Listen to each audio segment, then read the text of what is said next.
नमस्कार, आप देख रहे हैं नवदेश टाइम। पेश है आज के मुख्य समाचार, लेकिन उससे पहले हेडलाइंस।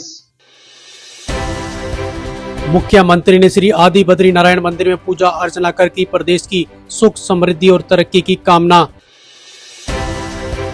खेड़की ब्राह्मणान में पशु बाड़े में लगी भीषण आग, किसान को लाखों का नुकसान। महिला आरक्षण की मांग को लेकर महिला कांग्रेस ने पीएम को भेजे सैकड़ों पत्र। नाचरौन गांव में पृथ्वीराज चौहान जयंती पर किया गया रक्तदान शिविर का आयोजन। मुख्यमंत्री ने कल्याण सिंह बंधार और राज दुलारे के निधन पर जताया शोक। अब खबरें विस्तार से। हरियाणा के मुख्यमंत्री नैब सिंह सैनी ने शनिवार को यमुनानगर में आयोजित 2 दिवसीय प्रशिक्षण शिविर का शुभारंभ किया। कार्यक्रम से पहले मुख्यमंत्री ने श्री आदि बद्री नारायण मंदिर में पूजा अर्चना कर प्रदेश की सुख समृद्धि और तरक्की की कामना की। इस अवसर पर मुख्यमंत्री ने हरियाणा सरकार के विकास कार्यों पर आधारित प्रदर्शनी का भी उद्घाटन किया।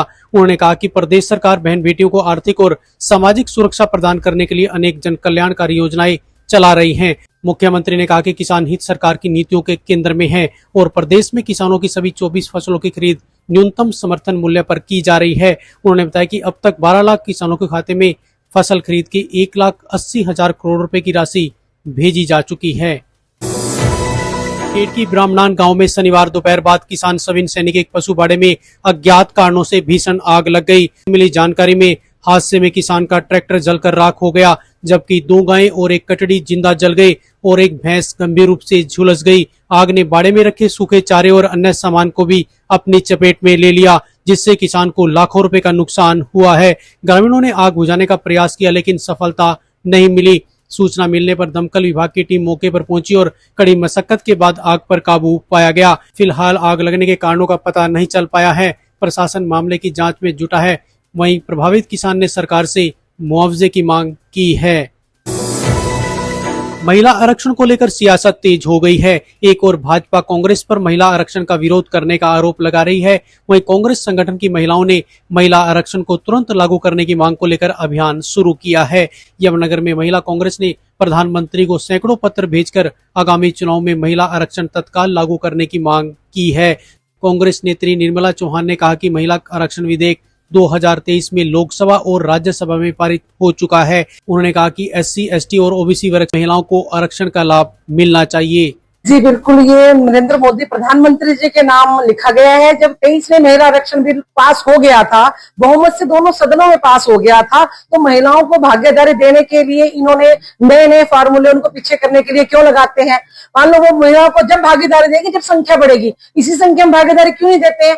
वो शुरू से महिला विरोधी है, बेटी बचाओ बेटी पढ़ाओ का नारा देते हैं, लेकिन उसके बाद बेटियां कितना बच रही है आप सब जानते हैं, और कितनी बेटियां पढ़ाई जा रही है। शिक्षा इतनी महंगी हो गई है कि बेटियों को लोग स्कूल भी नहीं भेज पा रहे। कितने हजार स्कूल हरियाणा में बंद कर दिए, लाखों स्कूल पूरे देश में बंद कर दिए। कौन बेटियों को पढ़ाने 12 किलोमीटर 15 किलोमीटर 10 किलोमीटर भेज रहा है? तो ये सरकार महिला विरोधी है। आज इनको बताया गया है कि SC, ST महिलाओं के साथ OBC महिलाओं के भाग्य सुनिश्चित करें, भागीदारी तुरंत महिला आरक्षण को लागू करें। रादौर के गांव नाचरौन में क्षत्रिय सम्राट पृथ्वीराज चौहान की जयंती श्रद्धा और उत्साह के साथ मनाई गई। इस अवसर पर ग्रामीणों ने उनकी प्रतिमा पर पुष्प अर्पित कर श्रद्धांजलि अर्पित की। इस दौरान क्षत्रिय जागृति सेवा संघ की ओर से रक्तदान शिविर का आयोजन किया गया, जिसमें युवाओं और ग्रामीणों ने बढ़ चढ़कर भाग लिया। एडवोकेट विकास राणा ने कहा कि सम्राट पृथ्वीराज चौहान सनातन संस्कृति के रक्षक थे और उन्होंने कभी स्वाभिमान से समझौता नहीं किया। उन्होंने अपना पूरा जीवन मातृभूमि, धर्म और संस्कृति की रक्षा के लिए समर्पित किया। उन्होंने युवाओं से सम्राट पृथ्वीराज चौहान के जीवन से प्रेरणा लेकर शिक्षा, समाज सेवा और राष्ट्र हित को सर्वोपरि रखने का आह्वान किया। मुख्यमंत्री नैब सिंह सैनी शनिवार को रादौर के गांव मंधार पहुंचे और राष्ट्रीय स्वयंसेवक संघ के विभाग कार्यकारिणी सदस्य मान सिंह आर्या के छोटे भाई तथा मार्केट कमेटी रादौर के पूर्व चेयरमैन कल्याण सिंह मधार के निधन पर शोक व्यक्त किया। मुख्यमंत्री ने शोक संतप्त परिवार को सांत्वना देते हुए कहा कि कल्याण सिंह मधार ने रादौर विधानसभा सहित अन्य क्षेत्रों में भाजपा संगठन को मजबूत करने में महत्वपूर्ण योगदान दिया। उन्होंने कहा कि उनके निधन से भाजपा संगठन ने एक समर्पित और मजबूत कार्यकर्ता खो दिया है। इसके बाद मुख्यमंत्री भाजपा नेता अमित गर्ग के कार्यालय भी पहुंचे, जहां उन्होंने अमित गर्ग की माता राज दुलारी के निधन पर शोक जताया और कार्यकर्ताओं से बातचीत की।